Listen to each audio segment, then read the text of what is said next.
Welcome to Blissful Garden. In today's video, I will share with you a simple, effective natural fertilizer method to care for and restore orchids at home.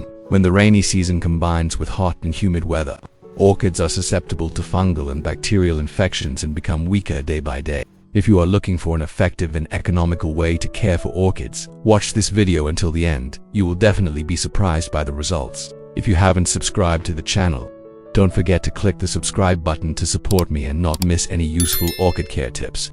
It's great to have you as a companion on this journey of nurturing natural beauty. Let's get started.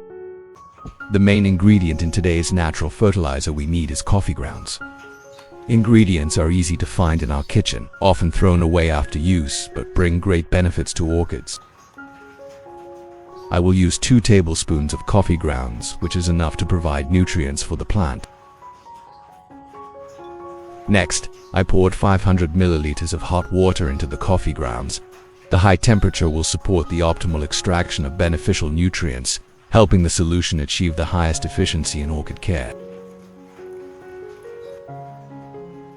Cover tightly and incubate until the solution cools completely to ensure the nutrient extraction process is complete and effective.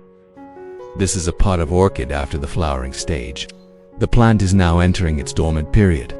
During this stage, the stem and leaves tend to shrink, and the flower branches turn dry. The plant began to show signs of fungal infection, a common phenomenon in orchids during the weakening stage after flowering. Some leaves have black spots, are brittle or unusually yellow. This is a typical sign of fungal attack. If left for a long time, the fungus will spread to the rest of the plant and can cause stem rot or kill the plant. Next, check the roots and growing medium. The growing medium inside was dry and hard, rotten in many places, no longer able to retain moisture or breathe well. Any damaged roots, those that are brownish black, soft or brittle, should be removed immediately. I will completely remove the old growing medium and proceed to prune the damaged roots to prevent the spread of pathogens and create optimal conditions for the plant to recover. In addition to English subtitles, you can use the automatic translation in your language to understand the content more easily. To subtitle in your language, open the video and click the gear icon settings in the automatic translation to select your preferred language. What country are you watching this video from? Leave a comment, let me know. It's great. We can connect and chat with each other from all over the world. Only by removing the moss can you really see the actual condition of the plant. Removing the old moss also removes hidden pathogens, fungi and insects. This is an effective way to create a clean, airy environment for the plant to recover, preparing for repotting in a new, more suitable environment.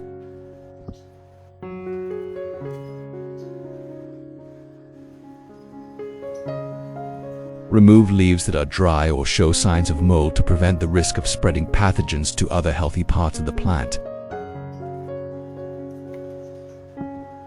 After removing all the old moss, the next step is to use scissors to prune the root system, cutting off any soft, rotten or brittle damaged roots.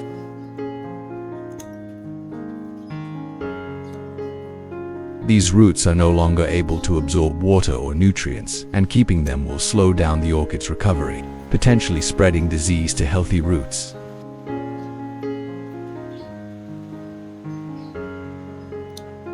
Only roots that are intact and silvery white or pale green in color should be retained. This is a sign of healthy roots that are still able to absorb water and nutrients and can continue to grow effectively when planted in the right environment. After completing the root pruning, the flower branches should be carefully inspected. If the buds on the branches show no signs of growth or further development, they should be completely removed to limit nutrient loss, helping the plant focus on nourishing the stem and roots and preparing for a new growth cycle. Finally, rinsing the entire orchid with clean water is an indispensable step after removing the old moss layer. This helps to completely remove any remaining white fungus patches, wash away harmful microorganisms that cling to the roots or between the leaves, especially important in cases where the plant has been waterlogged. At the same time, cleaning will create optimal hygiene conditions, effectively supporting the recovery and regeneration process of the plant in the next steps. After rinsing, the next step is to use a clean, soft towel to gently dry the entire surface of the plant. Drying helps to limit moisture retention, prevent the growth of fungi, and create ideal conditions for the plant to enter the recovery phase. Dry the roots thoroughly to remove excess moisture, helping to prevent the risk of root rot. Infected areas should be treated with a natural fertilizer that has antibacterial properties, and left in an airy place to wait for the plant to dry completely.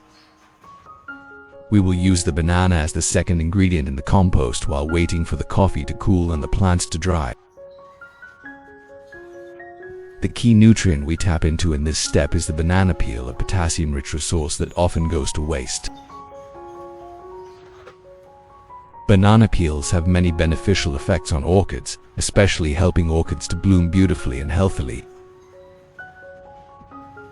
In addition, banana peels also provide other nutrients such as phosphorus and magnesium, helping orchids develop healthy roots, stems, and leaves, increasing their resistance to disease and helping plants absorb nutrients better. Use a knife to cut the banana peel into small pieces. Cutting into small pieces will help the banana peel decompose faster and release nutrients effectively.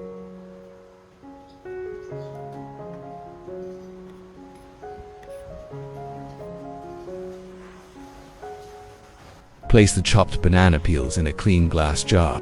Using a glass jar will ensure safe composting without reacting with plastic, and will also make it easier to observe and clean after use. Next, pour in about 500 milliliters of warm water. The warm temperature will stimulate the fermentation process, helping the banana peel decompose faster and release nutrients more effectively for the plant to absorb more ice. To release the nutrients in the banana peel, we will wait 15 minutes with the coffee grounds cooled and the plant dry. We will proceed to take care of the plant.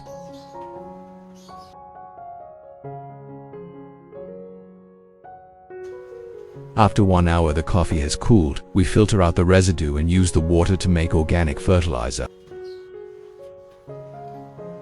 Stir the solution one last time to ensure the nutrients are evenly dispersed before filtering. Filtration should be done carefully to remove small particles, avoiding the situation where particles stick to the roots when watering, because the orchid's root system, especially young roots, is very sensitive and vulnerable. After soaking the banana peel for 15 minutes, the nutrients have dissolved. Stir well and filter the nutrients in the banana peel into a jar of coffee grounds. Mix these two nutrient solutions into a natural fertilizer mixture.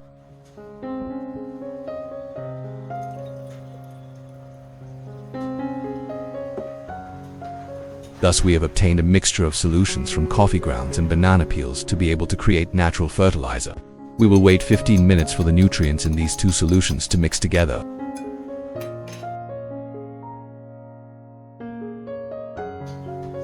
After about 15 minutes of brewing, the mixture of coffee, water, and pureed ripe banana has completely blended, forming a natural nutrient, rich in nutrients and bioactive substances. Take the clear liquid IV use. Scoop out a sufficient amount into a clean cup or bowl. Prepare a soft cotton pad or clean cloth. Dip it lightly in the solution to moisten evenly. After the orchid has dried, wipe natural fertilizer on the plant. Starting with the top surface of the leaves, wipe gently to remove dirt, impurities, and soot that have accumulated over time, factors that hinder photosynthesis and reduce the plant's resistance. Thoroughly wipe the underside of the leaves where stomata are concentrated, where bacteria and mold often hide. Cleaning with a coffee banana solution not only helps to wash away fungus but also promotes natural antibacterial and antifungal effects, thanks to the compounds in coffee and enzymes from bananas. What's special is that when the leaves are cleaned and physiologically stimulated, the orchid will easily sprout roots, increase the ability to absorb nutrients. thereby growing strongly and easily flowering all year round if properly cared for. You will also easily notice that some of the previous leaves have signs of slight wilting or white mold on the underside, which is a typical sign of fungus or weakening of the plant. Wiping with this organic nutrient is a gentle but very effective way to restore. Use a clean jar to soak the orchid leaves in the coffee extract mixture, taking advantage of its antibacterial, antifungal, and root-stimulating properties. At the same time, the banana water, rich in potassium and phosphorus, will add essential nutrients to support the plant's growth. Soak in the mixture for 30 minutes. After soaking for about 30 minutes, we proceed to lift the orchid out of the prepared nutrient solution. Soaking the orchid leaves in a solution of fermented coffee and banana has a very clear effect in soothing open wounds on the leaves caused by fungi, insects, or sunburn. Mild antibacterial and antifungal properties, helping to prevent the spread of the disease. After treatment, the disease will dry up, stop spreading, and only have a slight bruise. This is a sign of normal physiological recovery. Next, move on to the step of soaking the orchid roots. Place the base and roots of the plant in the solution used to soak the leaves. Soak the roots for about 15 to 30 minutes depending on the condition of the plant, so that the exposed roots, young roots, or roots with dry tips have time to absorb the active ingredients, soften the tissue, and stimulate new roots.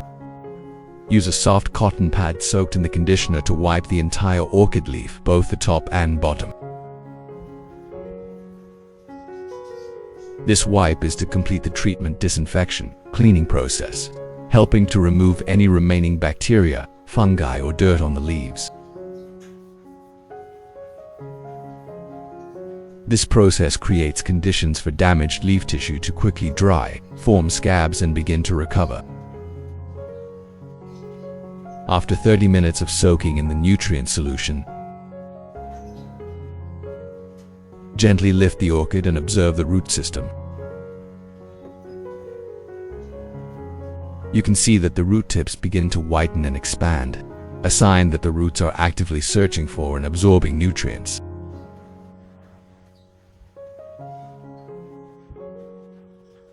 After treating the entire plant, soaking the roots, soaking the leaves, wiping the leaves, you should let the plant rest in the shade with fresh air for 30 minutes to 1 hour before replanting in a new pot or returning to the trellis.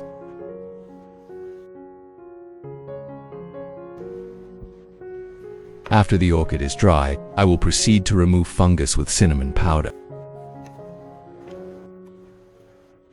Disinfect orchids by sprinkling cinnamon powder directly on cuts and injuries to prevent bacteria and fungi from entering and support the process of plant tissue recovery. The scent of cinnamon can help repel some insects that are harmful to orchids, such as ants and snails. After completing the process of disinfecting cuts and injuries, place the orchid in a well-ventilated place, away from direct sunlight, so that the plant tissues have time to dry and recover naturally within 1 day.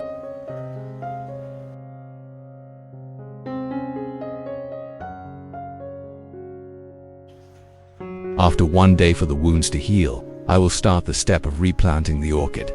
When you take the plant out of the nursery, you will see the wounds have dried and shrunk. There is no more oozing or signs of fungus. This is the right time to replant the orchid. Prepare the pot. Use a pot with many holes drilled in the bottom and around the sides of the pot to ensure good drainage. Place the bottom of the pot. Spread a layer of large pine bark, the type that has been treated for mold, on the bottom of the pot. This layer helps create ventilation and keep the orchid roots moist. Place the orchid in the middle of the pot, aligned so that the plant stands upright. The roots are evenly spread gently. Take more medium and small pine bark, gently insert around the base. Avoid pressing too tightly so that the roots can still breathe. Insert carefully into the gaps so that the plant does not shake, but still ensures ventilation and easy drainage. Next, use treated moss to surround the root area to maintain stable humidity and facilitate the development of new orchid roots.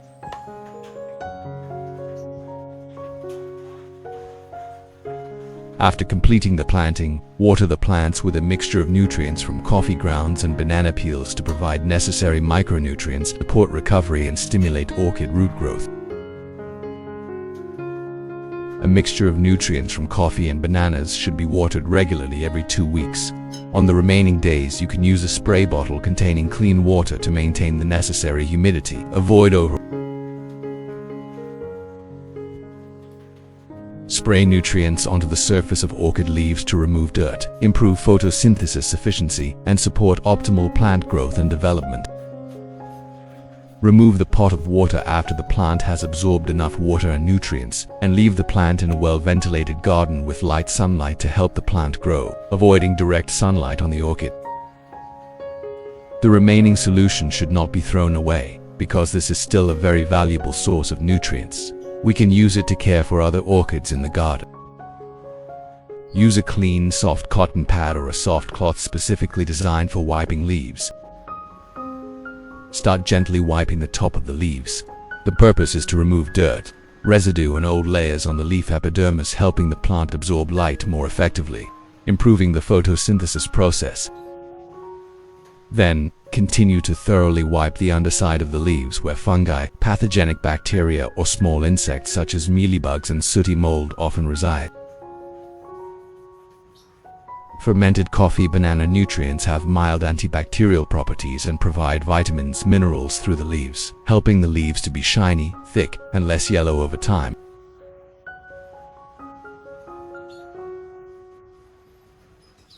Care cycle using this method. Every 2 weeks, wipe the entire leaves with a diluted solution. For the remaining days, maintain a mist of clean water in the early morning to keep the leaves moist and cool, especially during the dry season or hot days.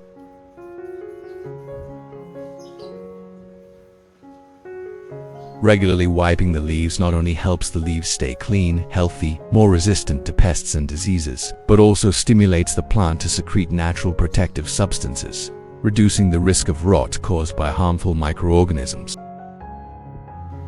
After wiping the leaves, we continue to use the remaining nutrients from the composted bananas and coffee to spray on the leaves and water the roots.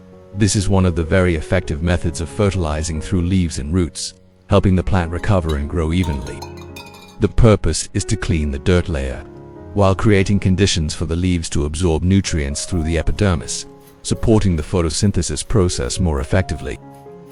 Next, thoroughly spray the underside of the leaves, where many stomata and pathogenic microorganisms are concentrated. When cleaned with this natural nutrient layer, the stomata will open, supporting the plants to exchange gases better and absorb trace minerals through the leaf surface. Don't forget to lightly spray on the root area and root collar, where the plant mainly absorbs water and nutrients. This is a very important step, helping to stimulate healthy young roots, renew weak or old roots. After completing the spraying step, we proceed to water the roots. Use a cup or watering can to gently pour the nutrient water into the growing medium and around the roots, ensuring even absorption but not causing waterlogging.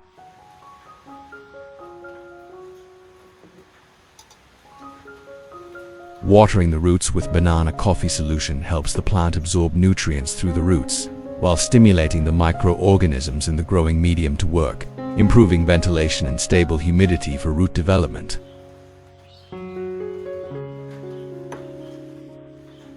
When properly cared for like this, the leaves will be clean, photosynthesize well, and after 1 to 2 weeks you will observe new roots starting to sprout, ivory white or light green, a sign that the plant is recovering strongly. When the roots begin to revive and the leaf buds develop clearly, this is the time you should move the plant to a location with light morning sunlight or natural light shade, such as a 50 to 70% light trellis, so that the plant can photosynthesize and metabolize more strongly.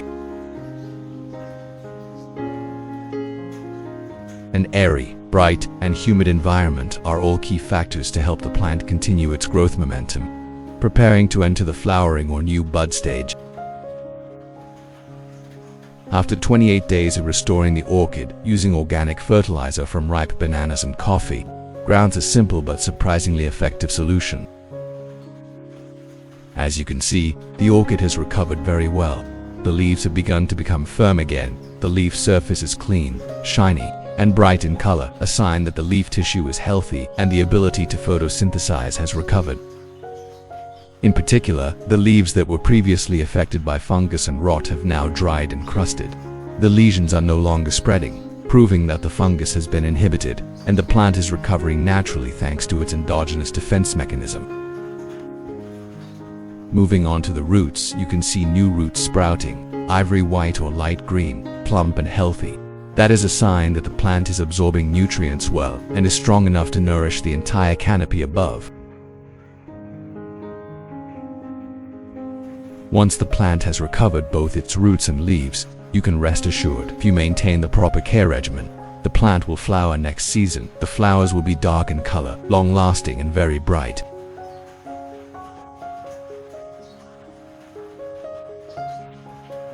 With this method, the orchid not only recovers quickly but also increases resistance, develops in a balanced way, produces flowers with deep colors, long-lasting and with a clear scent. If you find the content useful, please subscribe to the channel and share it with the orchid-loving community so that together we can take care of the orchid garden to become healthier, more beautiful, and more effective. I wish you success. See you in the next videos where I will share more about restoring orchids with rotten roots, yellow leaves, or orchids that have lost strength after repotting.